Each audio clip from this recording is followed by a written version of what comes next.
Topic discuss करेंगे crystal field stabilisation energy in octahedral complexes. और इससे लास्ट लेक्चर में आपने डिस्कस किया था crystal field splitting in octahedral complexes. दोनों में डिफरेंस क्या है वो आपको थोड़ा आगे जाके समझ आएगा, बट हम एक बार थोड़ा सा रिवाइज कर लेते हैं लास्ट लेक्चर में हमने क्या किया था, ताकि हम आज के टॉपिक से उसको रिलेट कर पाए। तो लास्ट में आपने किया था crystal field splitting, crystal field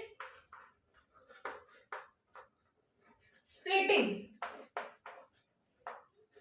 और यहां मैंने आपका आज का टॉपिक जो लिखा है वो लिखा है CFSC for various octahedral complexes, मतलब क्रिस्टल फील्ड स्टेबलाइजेशन एनर्जी। इसका मतलब क्या है CFSC का? क्रिस्टल फील्ड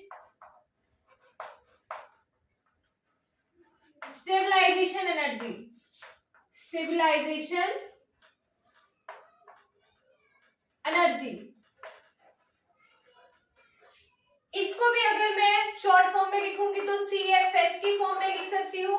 और ये मेरा क्या है CFSC। और CFSC और CFS में क्या डिफरेंस है? यहाँ पर हम स्प्लिटिंग की बात कर रहे हैं और यहाँ पर हम स्टेबलाइजेशन एनर्जी की बात कर रहे हैं। तो पहले हमने जो CFS पढ़ लिया है उसके बारे में एक बार थोड़ा सा रिकॉल कर लेते हैं। क्रिस्टल फील्ड स्प्लिटिंग, और इसमें हमने लास्ट लेक्चर में पूरा डिटेल में किया था कि ऑक्टाहेड्रल के केस में हमारे d ऑर्बिटल जो है, जो 5 d ऑर्बिटल्स हैं वो हमारे दो पार्ट्स में डिवाइड हो जाते हैं। किस किस में? T2g में, और एक क्या था? EG। मतलब इनको हमने नेमिंग की थी T2g और EG की फॉर्म में स्प्लिट हो रहे थे। और एक इस तरह से 3 ऑर्बिटल T2g पार्ट बना लेते हैं और 2 हमारे EG, T2g और EG फॉर्म हुआ है। और ये किसकी स्प्लिटिंग से मिल रहे थे? हमें मेटल आयन के d ऑर्बिटल्स की स्प्लिटिंग से, जो कि हमें एक लिगेंड के कांटेक्ट में आने से, मेटल आयन के लिगेंड के कांटेक्ट में आने से रिपल्शन जो क्रिएट हो रही थी वहां से एनर्जीज इंक्रीज हो रही थी d ऑर्बिटल्स की। और एनर्जी इंक्रीज में हम मतलब ये ज्यूम करके चल रहे थे पहले कि हमारे सभी ऑर्बिटल्स की एनर्जी इक्वल लेवल पर इंक्रीज होनी चाहिए, बट ऐसा देखने को नहीं मिला। वो हमारा डिफरेंट डिफरेंट लेवल पर इंक्रीज होती है, मतलब कि 3 ऑर्बिटल्स की एनर्जी कम इंक्रीज होती है और 2 ऑर्बिटल्स की एनर्जी ज्यादा हो रही थी। और ये सारा डिटेल में हमने लास्ट लेक्चर में कर लिया है, पूरा डिटेल यहाँ पर डिस्कस करने की जरूरत नहीं है, जस्ट यहाँ पर यूज करना है, इसलिए मैं आपको दोबारा से बता रही हूँ। ये हमारा वो हाइपोथेटिकल केस जो हमने कहा था कि हाइपोथेटिकली हमने अज्यूम किया था कि किसी पर्टिकुलर एनर्जी लेवल पर हमारे ऑर्बिटल्स की एनर्जी इंक्रीज होनी चाहिए थी, पर ऐसा नहीं होता। वो हमारा कुछ डिफरेंट हमें देखने को मिला था, स्प्लिटिंग अलग से देखने को मिली थी और वो स्प्लिटिंग कुछ इस टाइप की थी। तो अब ये चीजें अगर आपको नहीं समझ आ रही हैं कि मैंने किस तरह से आपको बताया है, तो ये आपको लास्ट लेक्चर देखना पड़ेगा, वहीं से पता चलेगा। लिंक मैं आपका डिस्क्रिप्शन में डाल दूंगी इसका। वो हमारा टॉपिक होगा, मतलब वो लेक्चर हमारा होगा crystal field splitting in octahedral complexes के नाम से। तो यहाँ पर हम जिसने भी वो लेक्चर देख लिया है, तो यहाँ पर हमारे पास आ गए थे ये 2 ऑर्बिटल्स के सेट, एक में T2g सेट था, एक आपका EG सेट था। ये आपके कौन कौन से ऑर्बिटल्स को कंटेन करता है? dxy, dyz एंड dzx को। और ये था आपका dx² - y², और ये था आपका dz²। तो हमारे पास यहाँ तक एक रिलेशन आ चुकी थी, जिसको हमने मतलब ये सेट की फॉर्म में हमारे पास रिलेशंस आ चुकी थी। और वो आपका किस तरह वजह से था? क्योंकि हमारे लिगेंड्स जो है मेटल के कांटेक्ट में आए और उन्होंने अलग अलग टाइप के रिपल्शंस को रिप्रेजेंट किया।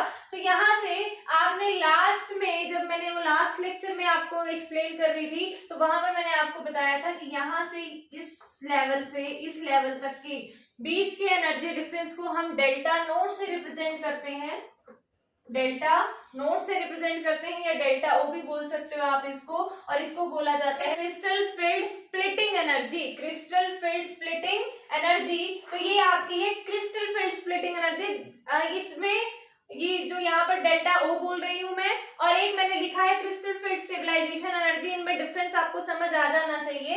ये है हमारी, मैं किसको बोल रही हूँ crystal field splitting energy? T2g set से EG सेट के बीच में जो एनर्जी डिफरेंस है, इनकी कितना एनर्जी गैप जो है एक दूसरे के अंदर कंटेन करते हैं, एक दूसरे के बीच में, सॉरी, वो होती है crystal field splitting energy, crystal field splitting energy, जो कि हम डेल्टा ओ से रिप्रेजेंट करते हैं। उसके बाद हमने यहाँ पर एक बैरी सेंटर बनाया था, बिल्कुल उसी लेवल से जाता हुआ जहां पर हमने कहा था कि जब मेटल आयन के डी ऑर्बिटल्स जो है वो स्फेरिकल फील्ड के कांटेक्ट में आते हैं, तो एनर्जी में इंक्रीज होना चाहिए था, मतलब रिपल्शन की वजह से एनर्जी में इंक्रीज। हम ये लेवल सोच के चल रहे थे जब तक कि हमने कंसीडर नहीं किया था कि डी ऑर्बिटल्स की शेप जो है वो अलग अलग होती है, तब तक तो हमने ये अज्यूम किया था, बट हमें मिला कुछ ऐसा। तो वहां से जो लेवल हमने हाइपोथेटिकल लेवल कंसीडर किया था, उस लेवल को हम एक बेस बना के उसको बोल देते हैं बैरी सेंटर, जो कि मैं आपको ऑलरेडी बता चुकी हूँ बैरी सेंटर। तो यहाँ ये आपका बैरी सेंटर हो गया। बैरी सेंटर से जो हमारा एनर्जी डिक्रीज हुआ था, एनर्जी डिक्रीज होने का मतलब क्या होता है, कोई भी सब्सटेंस स्टेबिलिटी की तरफ जा रहा है, जिसकी भी एनर्जी कम होती है वो हमारा सब्सटेंस स्टेबल माना जाता है एज कंपेयर टू जिसकी एनर्जी ज्यादा होती है। तो यहाँ से इस बैरी सेंटर से अगर हमारे T2G ऑर्बिटल्स जो हैं वो नीचे की तरफ आ गए हैं, कम एनर्जी की तरफ आ गए हैं, तो ये हमारे स्टेबिलिटी की तरफ आ गए होंगे। इसको ना थोड़ा सा मैं बड़ा बड़ा करके तब बना के तब आपको एक बार ये समझाती हूँ, 1 मिनट के लिए रुक जाओ।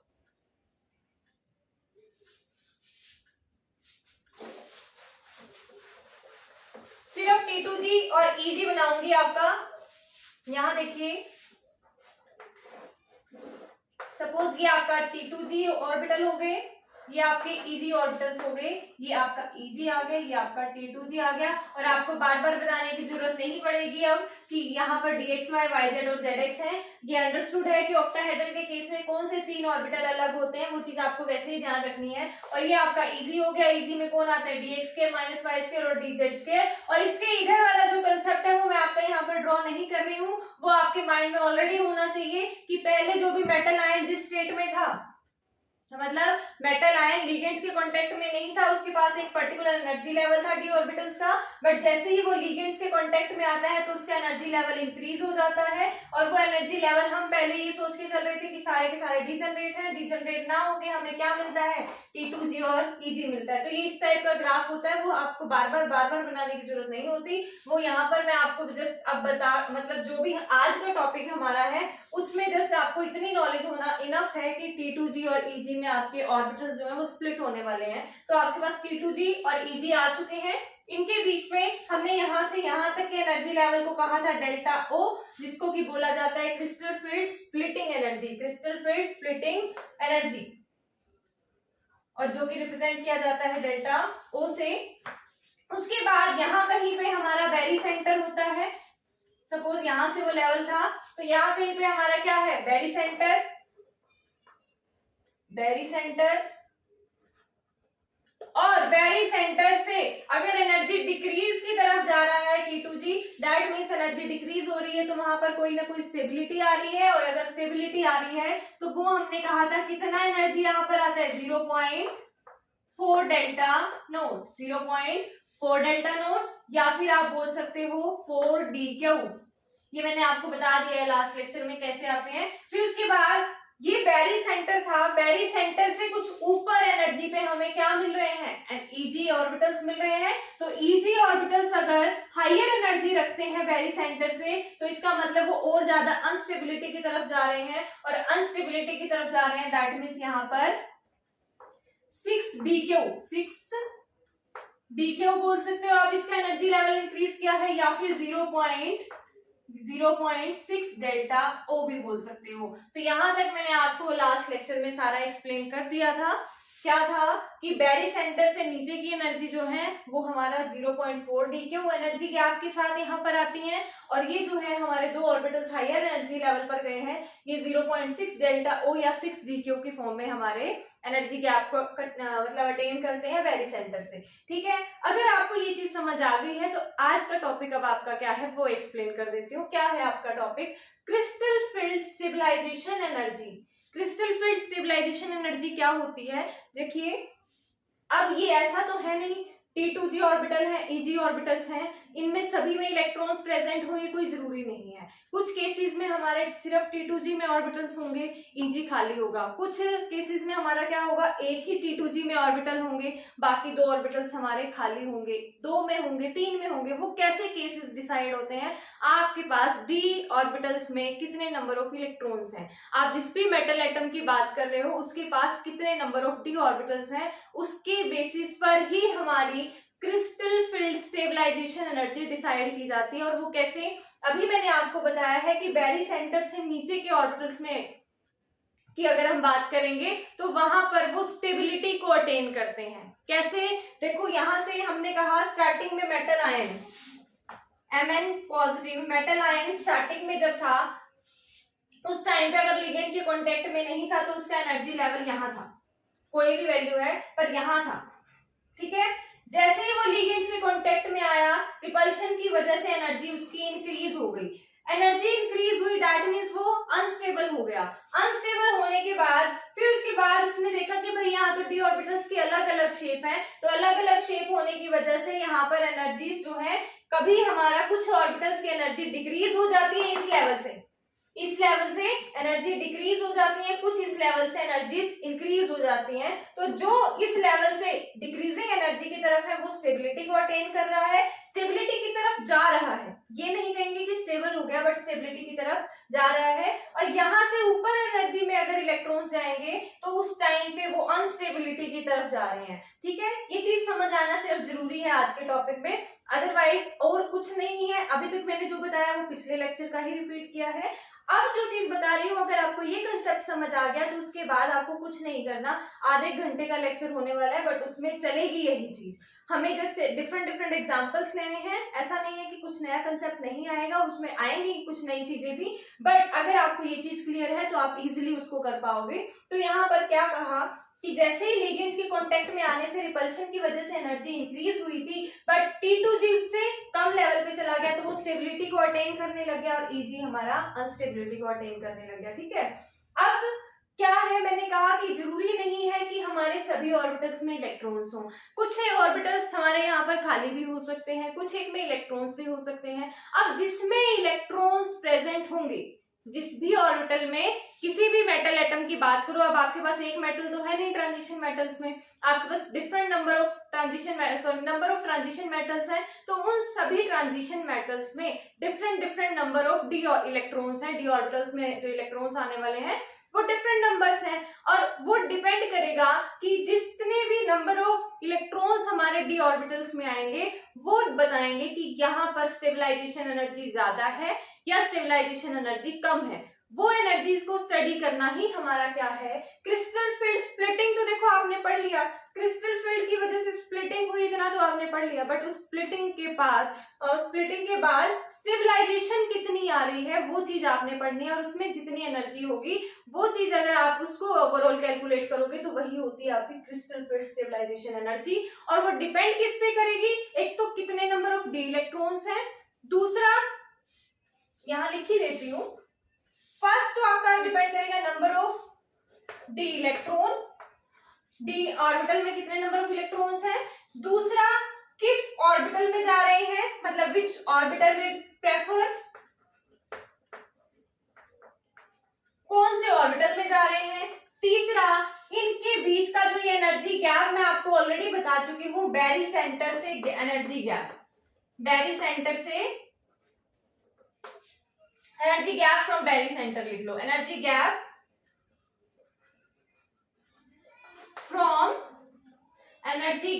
From barycentre. Energy gap barycentre से कितना है वो हमारा स्टेबिलिटी की तरफ है या अनस्टेबिलिटी की तरफ है, उन चीजों पर डिपेंड करेगा। मतलब कैसे, अब आपके पास डिफरेंट नंबर ऑफ इलेक्ट्रॉन्स होते हैं, वो हम एग्जांपल लेंगे वन बाय वन और उससे आपको इजीली समझ आता चला जाएगा।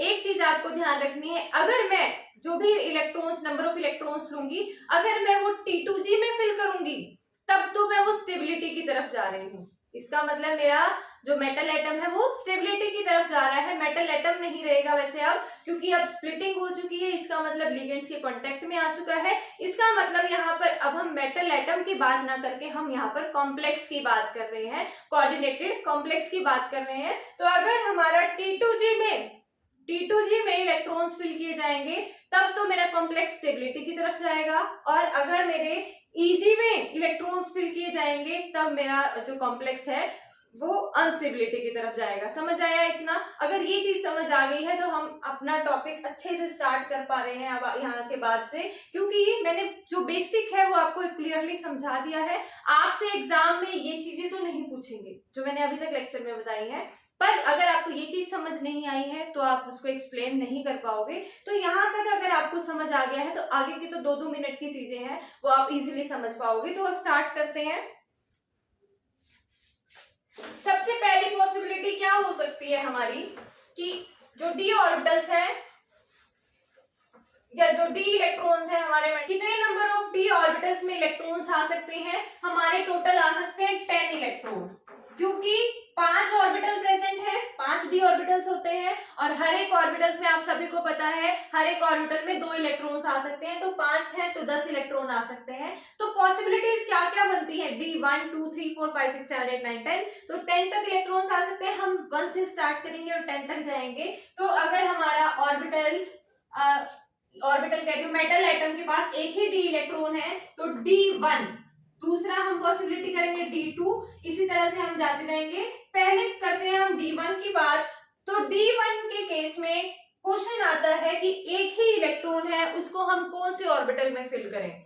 एक इलेक्ट्रॉन है कौन से ऑर्बिटल में फिल किया जाए? अगर हमारा मेटल एटम है फ्री स्टेट में, मेटल एटम अगर हमारा फ्री स्टेट में है उसके पास 5 ऑर्बिटल है और यहाँ पर अगर मैं बात करूं कि D1 मुझे फिल करना है, मतलब एक इलेक्ट्रॉन को फिल करना है, तो ये है आपके डीजेनरेट ऑर्बिटल्स। सभी ऑर्बिटल्स की एनर्जी सेम है। तो अगर सभी ऑर्बिटल्स की एनर्जी सेम है तो इसको फर्क नहीं पड़ता इस एक इलेक्ट्रॉन को कि कौन से ऑर्बिटल में जा रहा है, वो किसी भी ऑर्बिटल में जा सकता है। इसका मन करेगा इसमें मतलब जब भी मन कर रहा है जिसमें भी शिफ्ट करना चाहता है वो कर सकता है, क्योंकि उसकी एनर्जी में असर नहीं पड़ रहा है। तो यहाँ पर आप उस इलेक्ट्रॉन को कहीं पर भी फिल कर सकते हो। बट अब बात करते हैं अगर स्प्लिटिंग की, तो स्प्लिटिंग में वो इलेक्ट्रॉन कहाँ जाएगा? हर कोई लाइफ में अपनी स्टेबिलिटी चाहता है कि उसको स्टेबिलिटी मिल जाए किसी तरह से। तो यहाँ पर ज्यादा स्टेबल सेट कौन सा है? T2G सेट है या EG सेट है?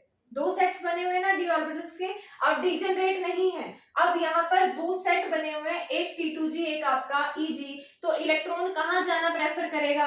वो प्रेफर करेगा T2G में, क्योंकि एनर्जी जितनी लो होगी उतनी ही ज्यादा स्टेबिलिटी होगी और जितनी ज्यादा स्टेबिलिटी होगी वो इतना ज्यादा खुश है भाई इलेक्ट्रॉन। तो यहाँ पर जो एक इलेक्ट्रॉन है वो कहाँ जाएगा? T2G में जाएगा। और क्वेश्चन आता है कौन से ऑर्बिटल में जाएगा T2G में? किसी भी ऑर्बिटल में जा सकता है अगर वो अकेला एक इलेक्ट्रॉन है। तो सिर्फ एक के केस में ऐसा है कि अगर वो अकेला इलेक्ट्रॉन है तब वो किसी भी ऑर्बिटल में जा सकता है। तो यहाँ पर अगर सपोज करो मैंने फिल कर दिया, तो चाहे वो यहाँ फिल कर दो चाहे वो यहाँ फिल कर दो, हम सिमेट्री से चलते हैं, हमने यहाँ पर फिल किया तो इसमें किसी भी केस में फिल किया, मतलब किसी भी ऑर्बिटल में फिल किया जा रहा है, एनर्जी सेम रहेगी पर रहना चाहिए T2G में ही। तो T2G में रहेगा तो एक इलेक्ट्रॉन आ गया यहाँ पर।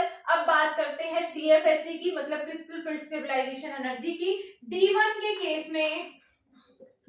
केस में हमने इलेक्ट्रॉन को फिल किया किसमें? T2G में। तो अगर CFSE की बात की जाए, that means crystal field stabilisation energy की अगर बात की जाए तो वो आपकी आ जाएगी, इक्वल आएगी। किसकी एनर्जी के इक्वल आनी चाहिए? T2G की एनर्जी के इक्वल आनी चाहिए, क्योंकि इलेक्ट्रॉन कहाँ पर है? T2G में है। और इसके पास टोटल एनर्जी कितनी होती है? ये बैरी सेंटर से 4d नीचे आता है, 4d नीचे आ रहा है तो एनर्जी डिक्रीज हो रही है, तो वो आपकी आएगी -4d की।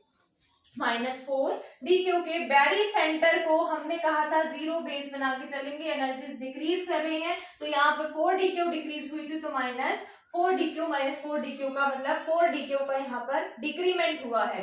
अब इसी तरह से बात करें D2 की, अब आपको अच्छे से समझ आएगा। D2 सेकेंड इलेक्ट्रॉन हमने फिल करना है, ये तो अब आपके माइंड में क्लियर हो गया होगा कि मैम इसको भी हम T2G में ही फिल करेंगे, क्योंकि अभी इसके पास स्पेस है। ये यहाँ पर टोटल 6 इलेक्ट्रॉन को अटेन करा सकता है T2G, क्योंकि 3 ऑर्बिटल है और एक ऑर्बिटल में 2 इलेक्ट्रॉन्स आ सकते हैं, तो यहाँ पर 6 इलेक्ट्रॉन भी आ सकते हैं। अभी तो 2 की ही बात कर रहे हैं। तो D2 की अगर हम बात करें, डी ऑर्बिटल में 2 इलेक्ट्रॉन्स अगर है तो उस केस में क्वेश्चन आता है इसमें फिल करें या इसी में पेयरिंग करा दें। तो वो आपका हुंड्स रूल आप सभी ने पढ़ा हुआ है। कौन सा? Hund's rule. और हुंड्स रूल क्या बोलता है आपका? हुंड्स रूल बोलता है कि आपके पास जितने भी नंबर ऑफ ऑर्बिटल्स हैं उसमें इलेक्ट्रॉन में पेयरिंग कब होगी? जब हर एक ऑर्बिटल में सेम एनर्जी लेवल की बात कर रहे हैं हम, एक सेम एनर्जी लेवल में जितने नंबर भी ऑर्बिटल्स हैं उन ऑर्बिटल्स में पेयरिंग तब होगी जब सभी ऑर्बिटल्स के पास एक एक इलेक्ट्रॉन आ जाएगा। तो सभी के पास एक एक इलेक्ट्रॉन आएगा, पेयरिंग उसके बाद ही स्टार्ट हो सकती है। तो इसका मतलब यहाँ पर तो इलेक्ट्रॉन पेयरिंग नहीं कर सकता, हुंस रूल को यहाँ पर कंट्राडिक्ट करेगा वो। तो यहाँ पर सेकेंड इलेक्ट्रॉन कहाँ जाएगा, इसमें। तो अगर इसमें इलेक्ट्रॉन आ रहा है तो CFSE की अगर आप बात करोगे तो अगर एक इलेक्ट्रॉन -4d क्यों एनर्जी डिक्रीज कर रहा था तो दो इलेक्ट्रॉन कितनी करेंगे, 2 इंटू -4d क्यों, 2 से मल्टीप्लाई क्यों किया, दो इलेक्ट्रॉन्स थे तो इक्वल आ गया आपका -8d क्यों के। ठीक है, समझ आई। तो उसके बाद सेम वे में आप D3 की भी बात कर सकते हो। D3 के केस में क्या होगा, तीसरा इलेक्ट्रॉन एक्सप्लेन करने की हमें कुछ जरूरत नहीं है, फिर से हंस रूल अप्लाई किया और यहाँ पर हम मैक्सिमम मल्टीप्लिसिटी मतलब यहाँ पर हम पेयरिंग तब तक नहीं कर सकते जब तक कि हमारा हर एक ऑर्बिटल के पास एक इलेक्ट्रॉन नहीं आ रहा। तो अगर नहीं यहाँ पर CFSE की अब हम बात करेंगे तो वो आ जाएगा आपका 3 इंटू -4d3 और -4d3 सभी के साथ चलेगा क्योंकि माइनस साइन यहाँ पर रिप्रेजेंट कर रहा है, एनर्जी डिक्रीज हो रही है, is equal to 4 into 3 12 -12d3 के। ठीक है, ये आपका हो गया D3 के केस में, ये हो गया आपका D2 के केस में। D1 D2 D3 हमने डिस्कस कर लिया है। अब इसके बाद हम बात करते हैं D4 की, विच इज मोर इंपॉर्टेंट।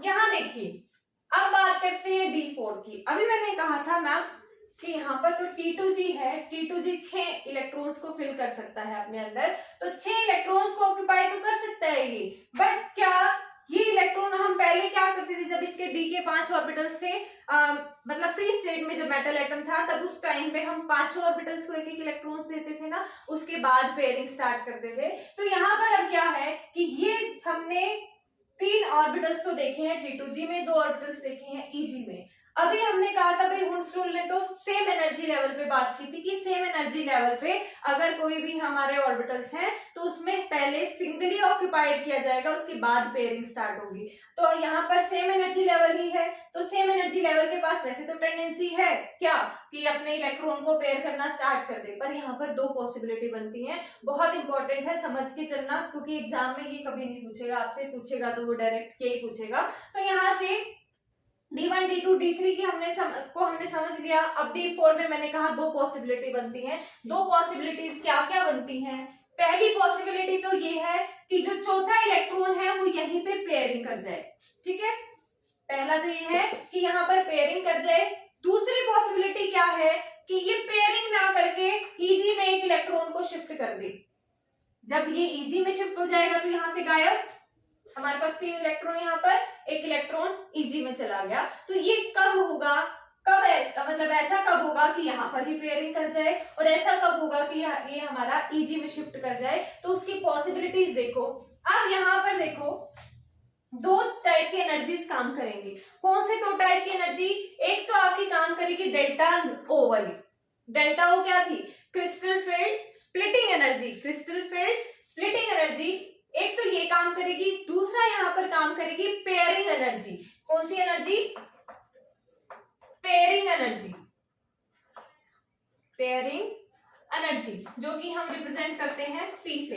एक तो मैंने कहा पेयरिंग एनर्जी काम कर रही है, एक हमारा डेल्टा O मतलब क्रिस्टल फील्ड स्प्लिटिंग एनर्जी काम कर रही है। तो ये किस तरह से यहाँ पर यूज होंगी दोनों, देखो अब इलेक्ट्रॉन को पेयर कराना है। पहला केस तो अगर मैं T2G में फिल करना चाहती हूँ तब तो मैंने इलेक्ट्रॉन को पेयर कराना है।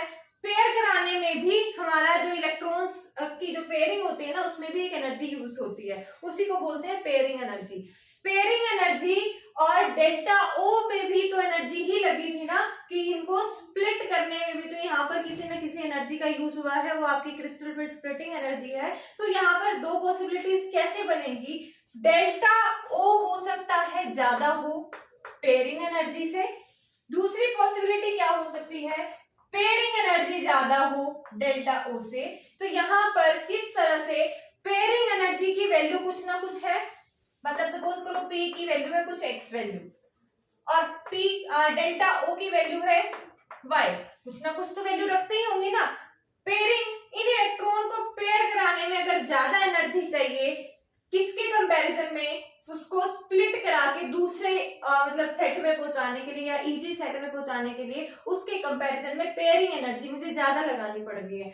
फॉर एग्जाम्पल आपको कोई काम कराना है किसी से, कि दो बंदे के आपके पास ऑप्शन है, तो वो आपको एक तो कह रहा है मैं इसके ज्यादा पैसे लूंगा, दूसरा कह रहा है कि मैं इसको कम पैसे में वैसा ही काम करके दूंगा, तो आप किसको प्रेफर करोगे कि काम मेरा वही हो रहा है पर मेरा कम पैसे में होगा, वहीं पर तो आप जाओगे ना। तो यहाँ पर भी कुछ ऐसा ही है कि मुझे इलेक्ट्रॉन की फिलिंग करानी है, मेरे पास 4 इलेक्ट्रॉन है, 3 को तो मैंने यहाँ पे सेट कर दिया कि भाई 3 इलेक्ट्रॉन तो मेरे यहीं पे आएंगे, बट चौथे इलेक्ट्रॉन को मैंने कहीं पर एडजस्ट कराना है, वहां पर 2 ऑप्शन मिल रहे हैं, तो उन 2 ऑप्शन में जो पैसे में मेरा काम करेगा मैं वही उसी को प्रेफर करूंगी। तो यहाँ भी यही होगा, जिसकी एनर्जी कम होगी, यहाँ पर पेयरिंग एनर्जी अगर कम होगी तो हम कम एनर्जी में ही काम करा लेंगे, और अगर यहाँ पर क्रिस्टल फील्ड स्प्लिटिंग एनर्जी कम होगी तो क्रिस्टल फील्ड स्प्लिटिंग वाला और मतलब ऑप्शन को फॉलो करेंगे। तो यहाँ अब आपके पास 2 पॉसिबिलिटी बनती हैं, या तो पेयरिंग एनर्जी ज्यादा होगी क्रिस्टल फील्ड स्प्लिटिंग से, या क्रिस्टल फील्ड स्प्लिटिंग एनर्जी ज्यादा होगी पेयरिंग एनर्जी से। तो जो हमारे फेवरेबल हम उसी को करेंगे। डिफरेंट केसेस में डिफरेंट टाइप के हमारे केसेस देखने को मिलेंगे। तो यहाँ पर देखिए, अगर मेरी पेयरिंग एनर्जी ज्यादा है, पेयरिंग एनर्जी ज्यादा है मतलब वो मेरे से ज्यादा पैसे मांग रही है, एक तरह से आप यूं लगा के चलो, पेयरिंग एनर्जी अगर मेरे को करानी है तो मेरे को ज्यादा पैसे देने पड़ेंगे, तो मैं किसको मानूंगी, किसके मतलब कौन सा रास्ता फॉलो करूंगी, डेल्टा ओ वाली, जो मेरा कम एनर्जी में काम हो रहा है, तो delta O that means crystal field splitting energy मेरी कम है, और अगर स्प्लिटिंग एनर्जी कम है तो मेरे को करानी ही नहीं पेयरिंग, जब पैसे ज्यादा लग रहे हैं तो मेरे को वो काम कराना ही नहीं। तो यहाँ पर अगर मेरी क्रिस्टल फील्ड स्प्लिटिंग एनर्जी कम है तो मैं क्या करूंगी, भाई तू ले जा इलेक्ट्रॉन को, और ये अगर वो लेके जाएगा तो इलेक्ट्रॉन मेरा कहाँ आएगा, ईजी में, तो उस केस में मेरा इलेक्ट्रॉन कहाँ आएगा, ईजी में, मुझे पेयरिंग नहीं करानी। तब यहाँ पर क्या होगा, 3 इलेक्ट्रॉन तो आ जाएंगे T2G में, 1 इलेक्ट्रॉन आ जाएगा आपका Eg में। उस केस में CFSE क्या बनेगा, क्रिस्टल फील्ड स्टेबलाइजेशन एनर्जी की वैल्यू क्या आएगी, 3 इलेक्ट्रॉन तो अभी भी कहां पर है, T2G में है, अगर 3 इलेक्ट्रॉन है तो 3 into minus 4dq, 3 into minus 4dq plus कौन सी वैल्यू करेंगे, 6dq, ये तो वैल्यू प्लस में ही रहेगी क्योंकि ये बैरी सेंटर से ऊपर की एनर्जी है, तो 6dq, एक ही इलेक्ट्रॉन गया है ना Eg में, तो प्लस 6dq, यहां पर रुको एक सेकेंड, प्लस 6dq, तो आपकी CFSE इस केस में क्या आ गई, minus 12dq plus 6dq, total value कितनी आ गई, माइनस 6dq। कब, जब मेरी पेयरिंग एनर्जी ज्यादा थी क्रिस्टल फील्ड स्प्लिटिंग से, तो हमने क्रिस्टल फील्ड स्प्लिटिंग वाले प्रोसेस को ही फॉलो किया, तो वहां पर हमने पेयरिंग ना करा के Eg में इलेक्ट्रॉन को शिफ्ट कर दिया। उसके बाद दूसरी पॉसिबिलिटी क्या है, delta O value, that means crystal field splitting value हो सकता है ज्यादा हो पेयरिंग एनर्जी से, तो पेयरिंग मेरी इजीली हो सकती है, तो हम यहाँ पर पेयरिंग करा लेंगे, दूसरी पॉसिबिलिटी है ये। तो तब हम Eg में इलेक्ट्रॉन शिफ्ट ना करके यहाँ पर पेयरिंग कराएंगे, और अगर पेयरिंग कराएंगे तो उस टाइम पे CFSE वैल्यू चेंज हो जाएगी, CFSE वैल्यू चेंज होगी तो हमारे पास क्या वैल्यू आ रही है, देखिए एक सेकेंड, CFSE इस केस में क्या आ जाएगी, इलेक्ट्रॉन्स कहां पर है, चारों के चारों, ये चारों हमारे T2G में ही है, तो चारों पर इफेक्ट कौन सा लगेगा, 4dq वाला ही लगेगा, तो यहाँ पर आपके आ गए हैं 4 इलेक्ट्रॉन इंटू माइनस 4dq, 4 जा 16dq माइनस 16dq, और एक एनर्जी यहाँ पर पेयरिंग में भी यूज हुई है, प्लस आ जाती है वो पेयरिंग एनर्जी, इसमें पेयरिंग एनर्जी भी यूज हुई है, तो आपकी आ जाएगी पेयरिंग एनर्जी एड ऑन होके, तब मेरी क्रिस्टल फील्ड स्टेबलाइजेशन एनर्जी मिलेगी, किस केस में, यहाँ पर इस केस की पॉसिबिलिटी में पेयरिंग एनर्जी भी ऐड होगी, ये चीज याद रखना, जब भी इलेक्ट्रॉन्स पेयर होने के लिए जाएंगे तब वो पेयरिंग एनर्जी को यूज करेंगे, तभी जाकर वो पेयरिंग कर सकते हैं, अगर उनके पास ऑप्शन है तब, जैसे ऑप्शन है तब कैसे, कि अगर सारों के पास, सभी ऑर्बिटल्स के पास एक एक इलेक्ट्रॉन होते तब तो अंडरस्टूड था पेयरिंग होनी ही थी, बट अगर ऐसा नहीं है कि हमारे Eg ऑर्बिटल्स खाली पड़े हुए हैं तब भी हम, उसके बावजूद भी हम पेयरिंग करा रहे हैं, तब वहां पर एक पेयरिंग एनर्जी एक बाहर से हमें यूज करनी पड़ेगी, जो कि आपका यहाँ पर एड ऑन हो जाएगी क्रिस्टल फील्ड स्टेबलाइजेशन एनर्जी में। समझ आया यहाँ तक? अब बात करेंगे D5 की, इसके लिए पहले रब कर देते हैं।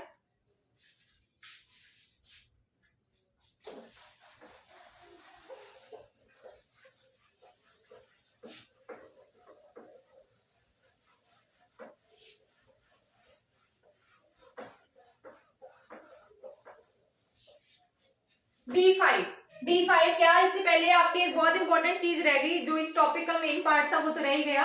देखो ये D4 मैंने आपको जो बताया उसमें मैंने दो पॉसिबिलिटी अभी बताई थी आपको, वो थोड़ा सा दोबारा रिपीट कर लेते हैं, वो चीज रह गई।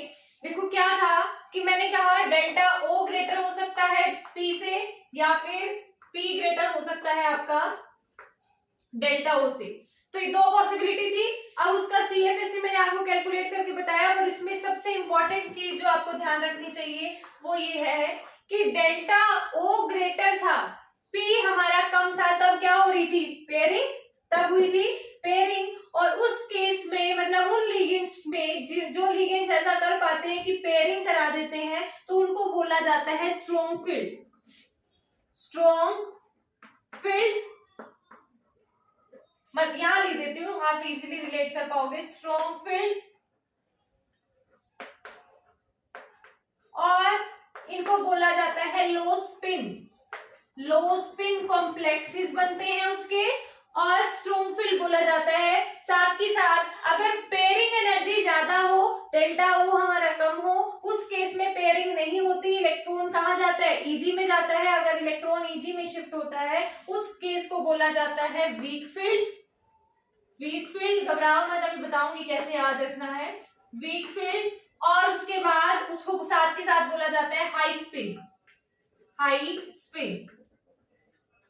क्या कहा हमने, स्ट्रॉन्ग फील्ड जो है कब बनते हैं, जब पेयरिंग एनर्जी कम है। पेयरिंग एनर्जी कम होगी, अभी मैंने जिस तरह से आपको एग्जांपल बताया था कि जो वैल्यू कम होगी हम उसी की तरफ ज्यादा जाएंगे, मतलब उसी की तरफ जाना प्रेफर करेंगे। तो पेयरिंग एनर्जी अगर कम है तो हमने वहां पर पेयरिंग करा ली। अब पेयरिंग कराने की, देखो पेयरिंग यहाँ ना, आप अभी तक डी ऑर्बिटल जो भी पढ़ते आए थे उसमें 5 ऑर्बिटल्स में एक इलेक्ट्रॉन देना होता था, बट हम उस रूल के अगेंस्ट जाकर पेयरिंग करा रहे हैं। किसी में ज्यादा ताकत होगी तभी तो वो रूल के अगेंस्ट जाके अपना काम करा सकता है ना, मतलब कुछ भी हमें काम कराना है। अगर मेरे पास पावर ज्यादा है, अगर मेरे पास पावर है तभी तो मैं रूल्स के अगेंस्ट जा सकती हूँ, अदरवाइज तो नहीं जा सकती। तो वो मैं स्ट्रॉन्ग हूँ इसीलिए मैंने काम करा लिया। इस तरह से जिस याद रखने का तरीका है ये और कुछ नहीं है, कि जहां पेयरिंग करा ली है किसी लिगेंड ने, किसी और 4 ही इलेक्ट्रॉन थे, 4 इलेक्ट्रॉन के अकॉर्डिंग हमारे हिसाब से जाना चाहिए था पहले सभी में सिंगल इलेक्ट्रॉन्स आ जाए, तो सिंगल इलेक्ट्रॉन्स यहाँ पर आना चाहिए था, उसके बाद हम पेयरिंग की तरफ जाते, बट ये पेयरिंग पहले ही हो गई है। वो क्या रीजन था कि वो हमारा लिगेंड जो था, जो भी लिगेंड इसके कॉम्प्लेक्स का पार्ट होगा, वो अगर स्ट्रॉन्ग फील्ड लिगेंड होगा तभी पेयरिंग पहले पॉसिबल है। और अगर पेयरिंग हो जाती है, पेयरिंग हो गई, तो यहाँ पर स्पिन वैल्यू जो है वो कम हो गई। स्पिन वैल्यू कम कैसे होगी, अगर देखो सपोज करो ये सारे इलेक्ट्रॉन्स जाते एक एक, ये अगर मैं चौथा इलेक्ट्रॉन यहाँ पर फिल करती तो यहाँ पर स्पिन वैल्यू हमारी ज्यादा होती या कम। अगर मैं सिंगल इलेक्ट्रॉन्स फिल करती तब मेरी स्पिन वैल्यू ज्यादा होती या कम।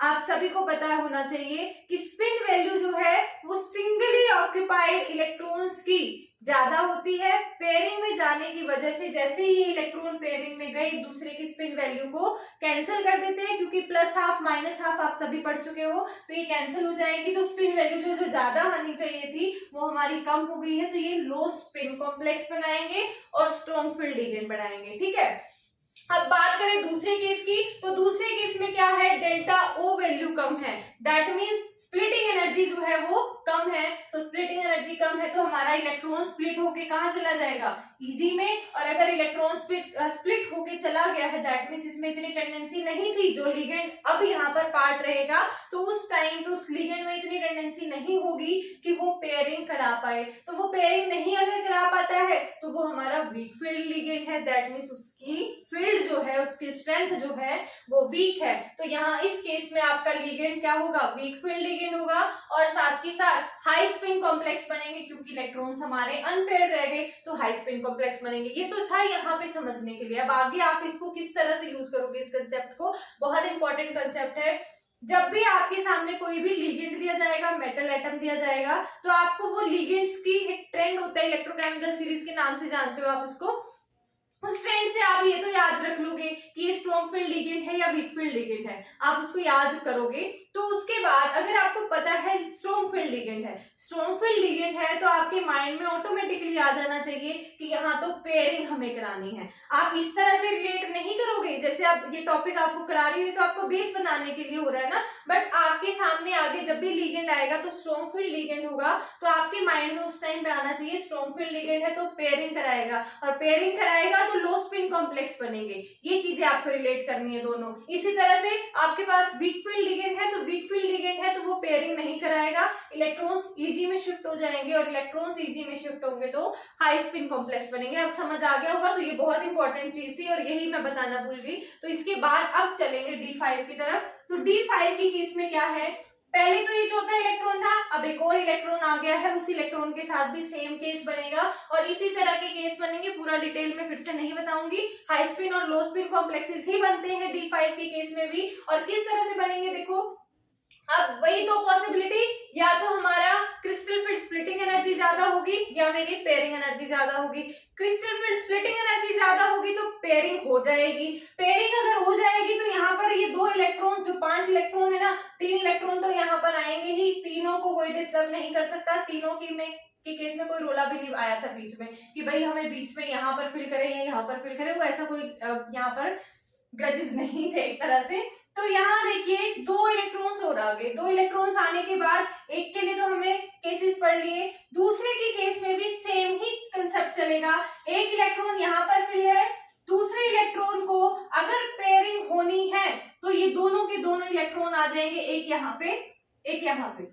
अगर ऐसा आ रहा है तो सिर्फ T2G वाला कंसेप्ट यूज होगा CFSE कैलकुलेट करने में। तो CFSE हमारी आ जाएगी वैल्यू, कितने इलेक्ट्रॉन है, 5 इलेक्ट्रॉन है, और किसमें फिल्ड है, हमारे सिर्फ T2G में फिल है। तो T2G के लिए आपको क्या करना है, 5 into minus 4D Q, 5 into minus 4D Q plus क्या कर रही हूँ, पेयरिंग एनर्जी। ईजी की तरफ तो नहीं जा रहे हैं, बट हमारी यहाँ पर पेयरिंग हुई है, तो मैंने अभी आपको बताया था पेयरिंग में एनर्जी यूज होती है, तो पेयरिंग एनर्जी प्लस में आ जाएगी 20 minus 20 DQ plus pairing energy. ये आ गई आपकी कब, जब मेरी स्ट्रॉन्ग फील्ड लिगेंड के कंसेप्ट की बात होगी, तो स्ट्रॉन्ग फील्ड लिगेंड होंगे और लो स्पिन कॉम्प्लेक्सेस बनेंगे, और CFSE वैल्यू आपकी कुछ इस तरह से कैलकुलेट होगी।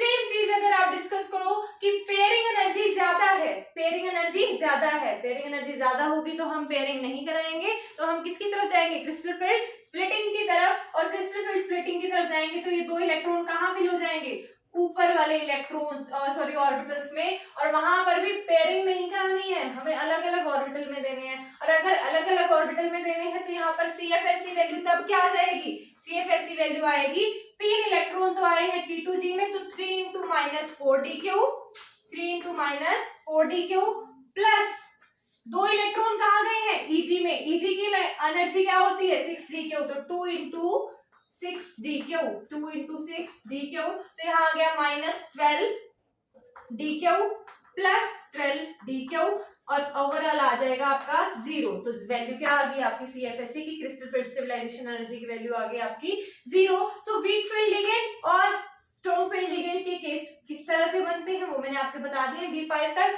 अब बात करेंगे D6 की।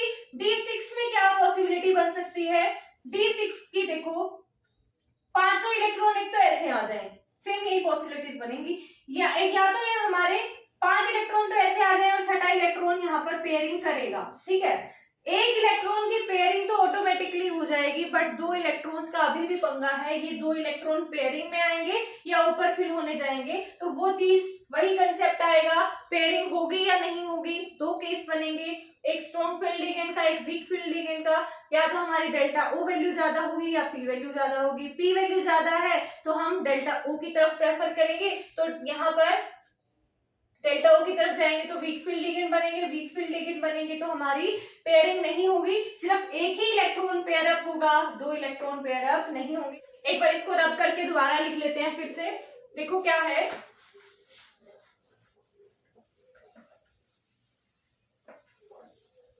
अब हम बात कर रहे हैं D6 की, D6 की, तो D6 में अगर मैं केस करूं ये वाला डिस्कस, तो उस टाइम पे पेयरिंग होगी, तो मेरे तीनों इलेक्ट्रॉन्स यहाँ आ जाएंगे, यहाँ कोई भी इलेक्ट्रॉन फिल नहीं होगा। और अगर इलेक्ट्रॉन फिल नहीं होगा तो टोटल हमारी ओवरऑल इफेक्ट किसकी वजह से आएगा, सिर्फ T2G की वजह से। तो CFSE उस केस में क्या हो जाएगी, ये वाले केस की बात कर रही हूँ पहले, तो यहाँ पर आपकी CFSE क्या आ जाएगी, 6 के 6 इलेक्ट्रॉन इसमें है तो 6 इंटू माइनस 4d3 और साथ में प्लस कौन सी एनर्जी, पेयरिंग एनर्जी। तो यहाँ आपका आ जाएगा CFSE वैल्यू -24 प्लस P। तो ये आपकी आ गई कब, स्ट्रॉन्ग फील्ड लिगेंड के केस में। अगर आप बात करो वीक फील्ड लिगेंड की, दैट मींस पेयरिंग एनर्जी ज्यादा और डेल्टा O वैल्यू कम, तो यहाँ पर आपकी वीक फील्ड के केस में क्या होगी, आपकी पेयरिंग नहीं होगी। तो पेयरिंग नहीं होगी तो सिर्फ 2 इलेक्ट्रॉन ऊपर शिफ्ट हो जाएंगे और 1 इलेक्ट्रॉन की पेयरिंग तो होगी, क्योंकि ये इसके पास और कोई ऑप्शन नहीं है। तो यहाँ पर आपकी CFSE वैल्यू कब मतलब क्या आ जाएगी, किस केस में बात हो रही है, वीक फील्ड लिगेंड के केस में। तो यहाँ पर आपके 4 इलेक्ट्रॉन तो किस में है, T2G में, तो 4 इंटू माइनस 4d3 प्लस यहाँ पर अब पेयरिंग खुद से हुई है, हमने कोई फोर्सफुली पेयरिंग नहीं कराई है, तो खुद से पेयरिंग हुई है तो पेयरिंग एनर्जी ऐड नहीं होगी। अब उसके बाद EG में कितने इलेक्ट्रॉन है, 2, तो 2 इंटू में आपका आ जाएगा 6d3, आपका टोटल आया -16 प्लस 12d3,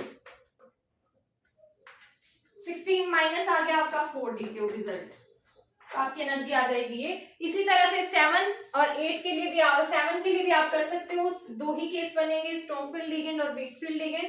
2 केस क्यों बनेंगे, क्योंकि 7 है तो 7 में एक तो आपका आ गया ये, ठीक है, एक तो आपकी ऑटोमेटिकली 2 तो इलेक्ट्रॉन्स आपके ऑटोमेटिकली पेयरिंग में चले गए, बट एक जो इलेक्ट्रॉन है और भी बचा हुआ है, ये भी तो पेयरिंग में जा सकता है ना, ये भी तो पेयरिंग का पार्ट बन सकता है। तो यहाँ पर एक इलेक्ट्रॉन की वजह से फिर से आपके क्या बनेंगे, स्ट्रॉन्ग फील्ड लिगेंड और वीक फील्ड लिगेंड का केस बनेगा।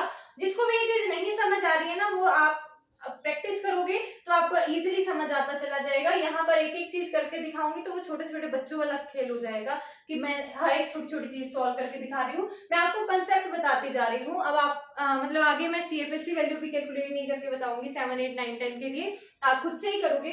बट यहाँ पर आपको ये कंसेप्ट समझ आना चाहिए कि 2 पॉसिबिलिटीज किस किस केस में बन रही हैं, 4 में बनी है, 5 में बनी है, 6 में बनी है, 7 में बनेगी, बट 8, 9, 10 में नहीं बनेगी। मैं वो चीज एक्सप्लेन कर देती हूँ कि क्यों नहीं बनेगी। अब यहाँ 7 की ओर देख लेते हैं किस वजह से बन रही है। बाकी सभी के लिए आप CFSE वैल्यू मैंने कैलकुलेट करनी आपको बता दी है कैसे होंगी, वो आप खुद करते रहना। बट 7, 8, 9, 10 की आगे पॉसिबिलिटीज 1 मतलब सिंगल केस बनेगा या 2 केस बनेंगे, वो मैं आपको बता देती हूँ।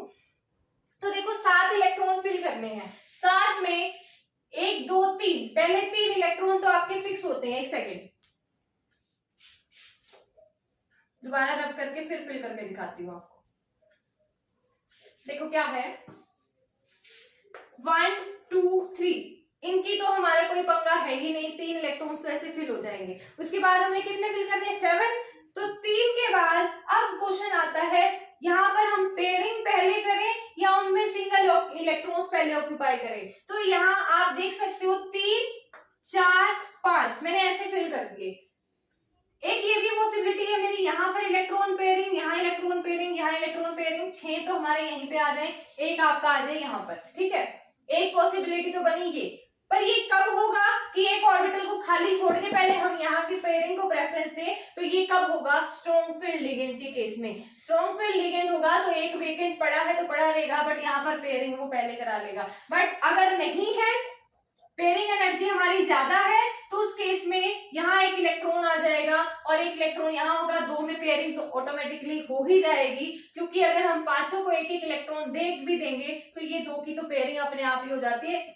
कोई यहाँ पर क्वेश्चन है सिर्फ इस एक पेयरिंग के लिए, तो एक पेयरिंग हमारा डिपेंड करेगा कि P वैल्यू ज्यादा है या आपका डेल्टा O वैल्यू ज्यादा है। तो उस चीज पे हमारे 2 केस 7 के केस में भी बनेंगे, किसमें D7 में जब 7 इलेक्ट्रॉन्स होंगे तो वहां पर भी आपके ये 2 केस बनते हैं। उसके बाद अगर आप बात करोगे D8 की, D9 की, D10 की, ठीक है, D8 की बात करो, D8 में देखो खुद से ही जैसे ही पहले 6 इलेक्ट्रॉन यहाँ पे करा दो फिल, 6 इलेक्ट्रॉन फिल कराने के बाद 7 8 2 इलेक्ट्रॉन बचे, एक एक इलेक्ट्रॉन यहाँ पर ही आएगा। इसके अलावा कोई और पॉसिबिलिटी हो सकती है क्या? कोई भी पॉसिबिलिटी नहीं बनती। क्यों नहीं बनती? क्योंकि एक पॉसिबिलिटी ये और अपने माइंड में बना के देख लो कि इसको इसमें पेयर करा दे, पर ऐसा तो पॉसिबल ही नहीं है। हंस रूल क्या बोलता है? एक सेम एनर्जी लेवल पे पहले सभी ऑर्बिटल्स को एक एक इलेक्ट्रॉन देना है, तो सभी में एक एक इलेक्ट्रॉन देंगे, तो यहाँ तो पॉसिबिलिटी है ही नहीं। तो 8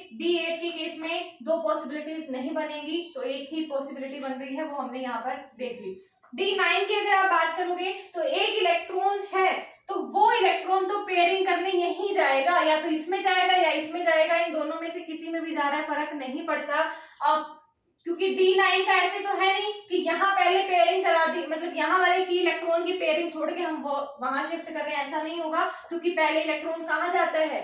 लोअर एनर्जी लेवल पर ही जाता है, तो वहां पर आपका D9 में भी कोई दो पॉसिबिलिटी नहीं बनती। D10 के केस में भी ऐसा ही होगा, इसमें तो एक ही इलेक्ट्रॉन एक्स्ट्रा आ रहा है, वो एक ही स्पेस वेकेंट है, तो यहाँ पर ही आपकी इलेक्ट्रॉन की फिलिंग होगी। तो आपकी D8 D9 और D10 के केस में एक एक पॉसिबिलिटी है।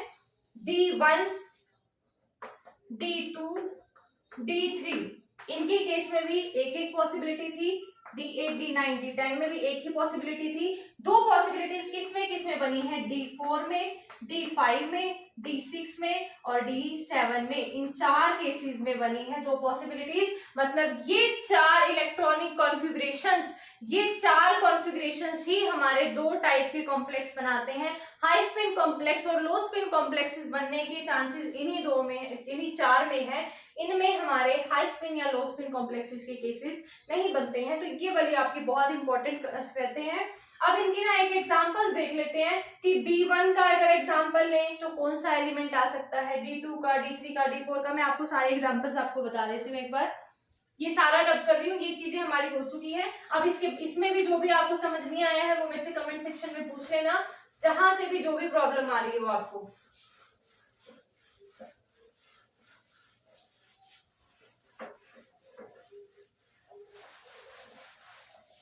हाँ तो देखिए, D1 D2 D3 D4 D5 D6 D7 D8 D9 and D10।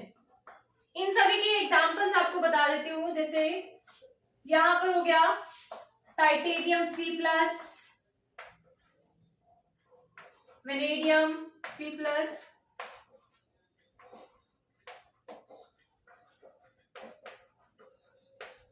एक सेकंड रुक जाओ।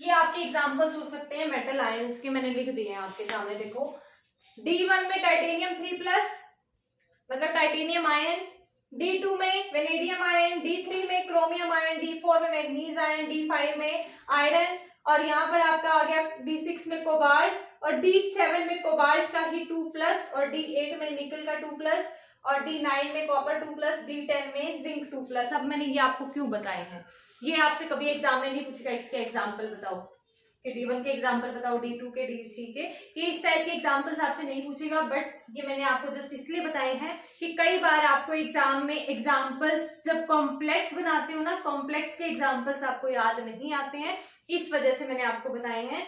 अब आपको याद करने का तरीका मैं आपको ट्रिक बता चुकी हूँ, हमारे शॉर्ट्स में भी इनकी ट्रिक्स मिल जाएंगी।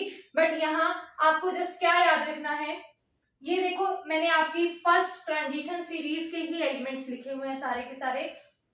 Titanium, scandium, titanium, vanadium, chromium, manganese, iron, cobalt, D6 तक मैंने लाइन वाइज सारे एलिमेंट्स लगाए हैं, टाइटेनियम से लेके कोबाल्ट तक।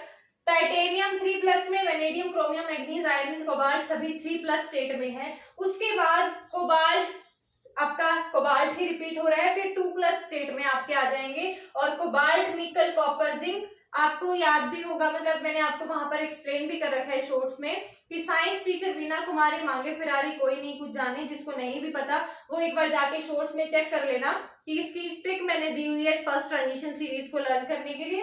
तो वहां से आपको जस्ट ये याद रखना है कि 6 तक के एग्जाम्पल में आप 3+ को वो ले सकते हो ऑक्सीडेशन स्टेट के एग्जाम्पल्स, और इसके बाद आप 2+ के ऑक्सीडेशन के एग्जाम्पल ले सकते हो।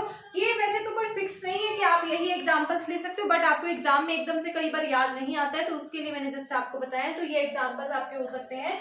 इन सभी के में आपको पता है ये सिंगल सिंगल सिंगल केस बनाएगा। इसमें हमारे दो मतलब ये हो सकता है आपका स्ट्रॉन्ग फील्ड वीक फील्ड दोनों को रिप्रेजेंट करता है, ये भी और ये भी। ये फिर से आपके सिंगल सिंगल केसेस ही बनाते हैं। मैंने आपको एक्सप्लेन भी कर दिया है। और इस लेक्चर में आपको जो भी समझ नहीं आया है वो मेरे से कमेंट सेक्शन में पूछ लेना। आज का लेक्चर आपका इतना ही रहेगा, और बाकी अगर किसी भी तरह की कोई भी क्वेरी है वो आप मेरे से कमेंट सेक्शन में जरूर पूछ लिया करो। और अगर समझ आ जाता है लेक्चर अच्छा लगता है तो ये वीडियो जो भी है तो उसको लाइक कर दिया करो और चैनल सब्सक्राइब करा करो, ताकि हमें मोटिवेशन मिलती रहे नेक्स्ट लेक्चर्स लेके आने के लिए। Thank you.